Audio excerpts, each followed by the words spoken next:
Shabbat Shalom. Before we hear the Aseret HaDibrot, when we read Parshat Yitro, we witness a incredible interaction between Moshe and his father-in-law, Yitro. Right, Moshe has been on these adventures with the Egyptians and with the Jewish people, while Yitro has been at home with Zipporah and the grandchildren, kind of making sure that they're okay. And now he brings her back with the children to reunite with Moshe. And he gives him advice, right? Practical advice. He says, you're wearing out the people.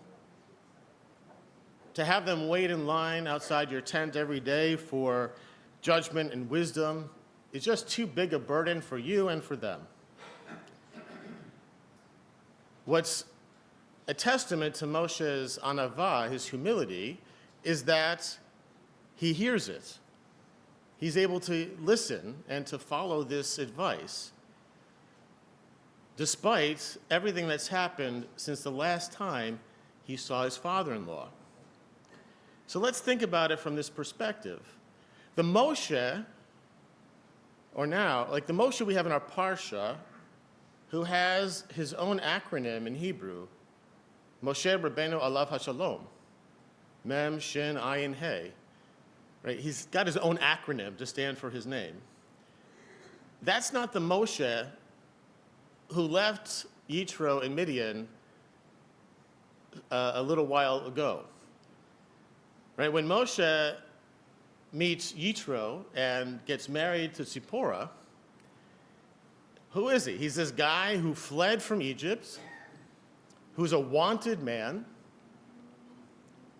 And sure, he helped Zipporah out at the well. You know, he was a good guy. But, and maybe this has to do with my mindset, with my daughters kind of in this age band, but I'd be wondering if I were Yitro about this guy's potential in the future. Who is he going to be to support my growing family? Can he take care of my daughter? Can he take care of my, God bless them, my grandchildren? And I remember that joke, which maybe it'll come to you quickly if you remember it.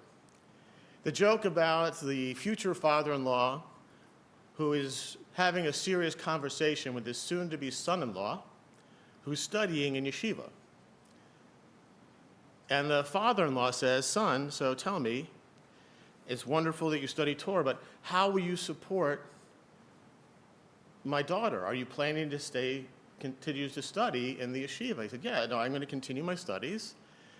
And the father-in-law says, well, how will you provide? He says, don't worry, God will provide.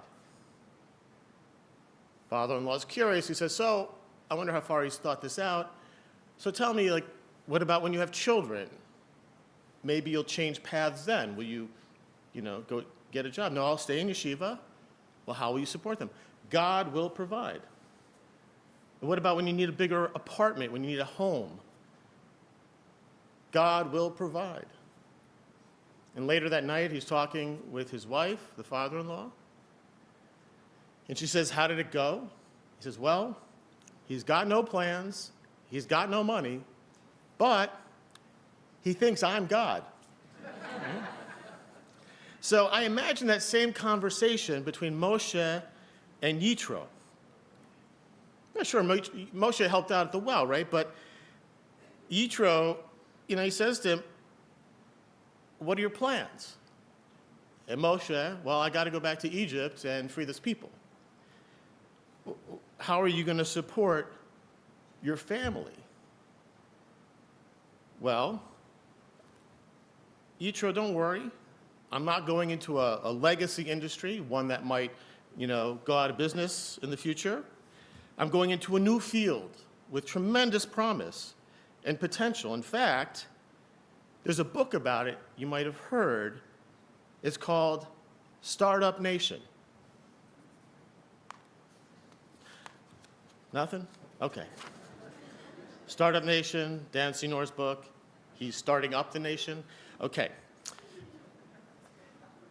Well, Yitro, how does that work? Well, I'm going to go back to Egypt, and I'm going to go toe-to-toe with Pharaoh. I'm going to tell him, let my people go.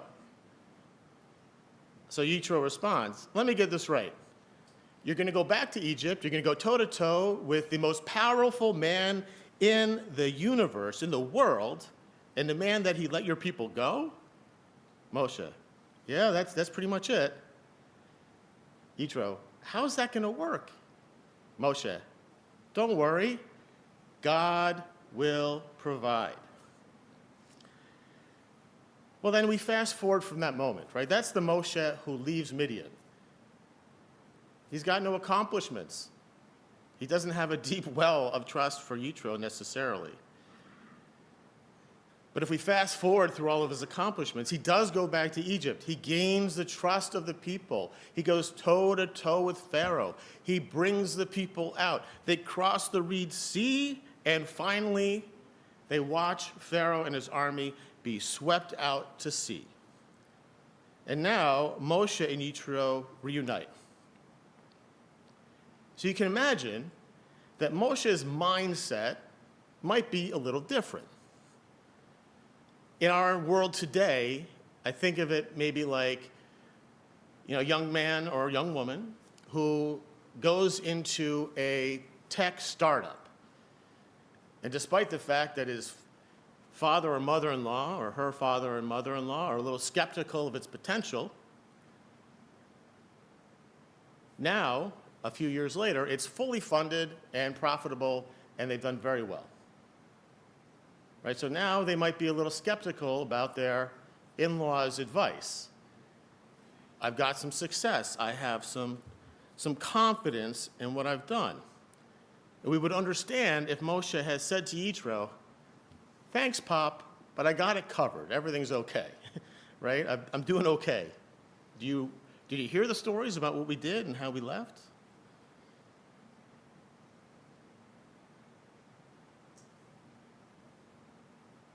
So this is really, as our rabbis teach us, it's a sign of the Anavah of Moshe Rabeinu.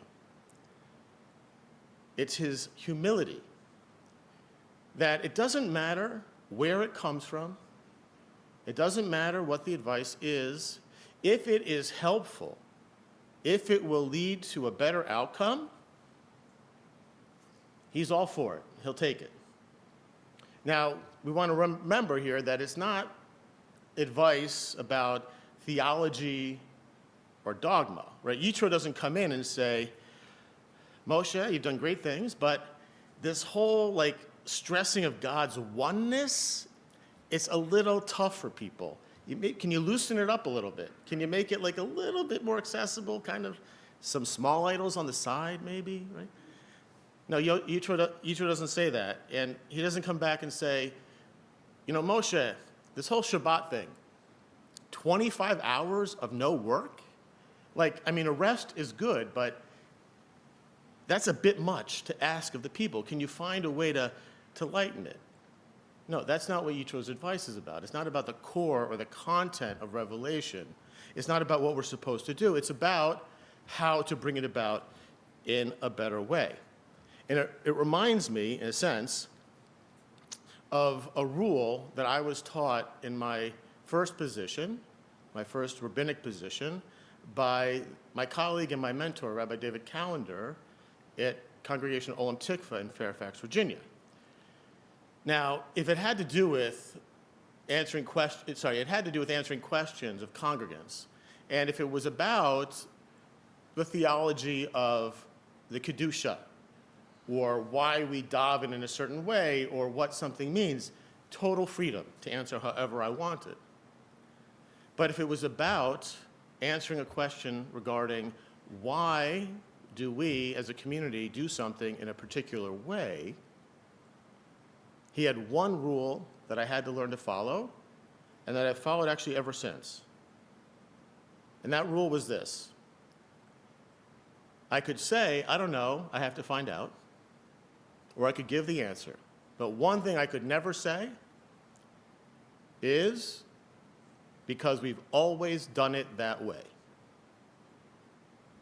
because we've always done it that way. I could not ever give that answer, which is an easy answer to fall back on when you're a rabbi.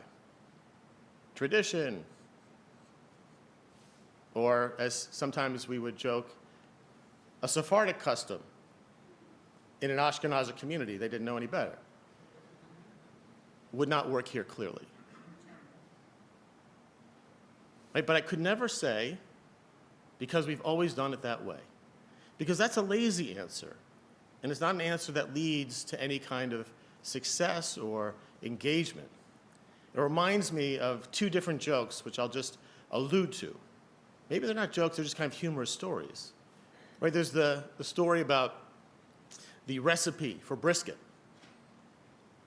That now that the family, third generation in America, they live out in, let's say, Roslyn, no longer in the Bronx or in Brooklyn. But the recipe for brisket for Rosh Hashanah has this very weird instruction, which is cut off the tip of the brisket. One year, the granddaughter was like, why do we cut off the tip of the brisket? So she calls her grandmother, Grandma, Bubby, why do we cut off the tip of the brisket?